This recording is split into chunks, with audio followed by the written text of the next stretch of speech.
السلام علیکم ورحمۃ اللہ وبرکاتہ۔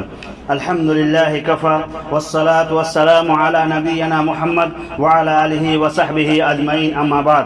فضل الحج، حج کی فضیلت۔ حج کا لغوی معنی قصد کرنا اور زیارت کا ارادہ کرنا۔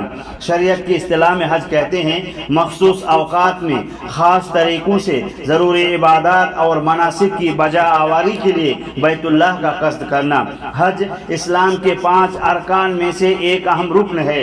حج زندگی میں ایک مرتبہ ہر اس مرد و عورت پر فرض ہے جو اس کی طاقت رکھتے ہوں۔ اللہ تبارک و تعالی نے ارشاد فرمایا وَلِلَّهِ عَلَى النَّاسِ حِجُّ الْبَيْتِ مَنِ اسْتَطَاعَ إِلَيْهِ سَبِيلًا۔ اللہ تعالی نے ان لوگوں پر جو اس کی طرف راہ پا سکتے ہوں اس گھر کا حج فرض کیا ہے۔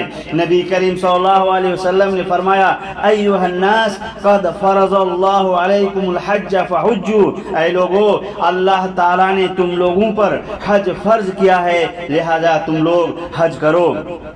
حج بہت ہی عظیم الشان، عظمت و اہمیت اور فضیلت والی عبادت ہے۔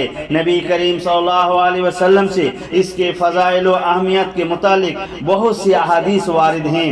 نمبر 1، آپ صلی اللہ علیہ وسلم نے فرمایا حج مبرور کا بدلہ جنت کے سوا کچھ نہیں ہے۔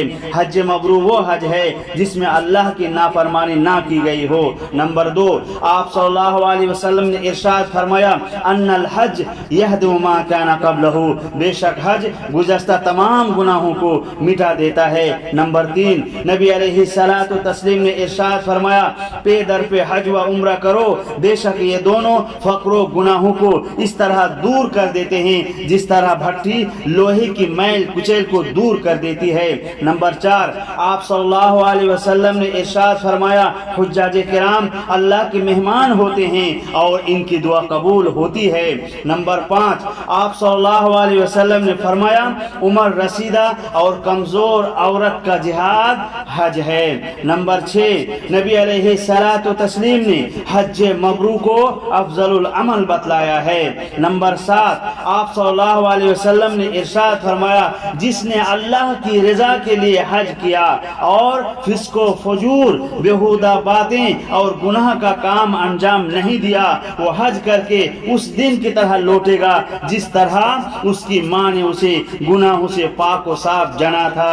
اسلامی بھائیوں، ہر صاحب استطاعت پر یہ اہم و مقدس عبادات فرض ہوتے ہی ادا کرنا چاہیے۔ تاخیر اور بڑھاپے کا انتظار ہرگز نہیں کرنا چاہیے۔ رب العالمین ہم سبوں کو نیک صالح اعمال کی توفیق عطا فرمائے، آمین۔ السلام علیکم۔